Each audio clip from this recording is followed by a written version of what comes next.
যেন এই গুলিটা থামানোর চেষ্টা করা হয়। আমরা আমাদের সন্তানদের রক্ষা করার জন্য এসেছি, কারো বাপের প্রয়োজনে আমরা এখানে আসিনি। আমরা লিপি আপা আরও ভালো বলতে পারি। সে এখানে নিয়মিত প্র্যাকটিস করে। তার স্বামীর কথা সে পরিচয় দিচ্ছিল যে একদিনও গলা উঁচু করে তিনি কথা বলেননি। শেরপুরে ছিলেন, তার সন্তানকে স্নান করাচ্ছিলেন দুপুরবেলা, 100 পুলিশ এসেছে, তাকে ধরে নিয়ে গেছে, গায়ে কাপড়টা দেওয়ার সুযোগ দেওয়া হয়নি। কেন নেওয়া হয়েছে জানেন? কারণ সেই আখির স্বামীর ভাই নাকি বিএনপি করেন, এবং আজকে একই কার্ড খেলা হচ্ছে যে আমার বাবা কি করলেন সেজন্য আমি দায়ী। সারা আপা, তার বাবা ডক্টর কামাল হোসেন, হ্যাঁ, তাকে নিয়েও আজকে প্রশ্ন উঠছে, এবং আমরা নাকি বিশেষ উদ্দেশ্য চরিতার্থ করতে এখানে এসেছি। লিপি আপা আরও ভালো বলবেন।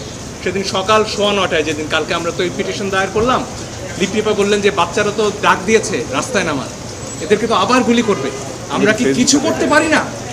এই একটা প্রশ্ন থেকে একজন আইনজীবী হিসেবে দায়বদ্ধতা থেকে আমরা এসেছি। আধা ঘন্টা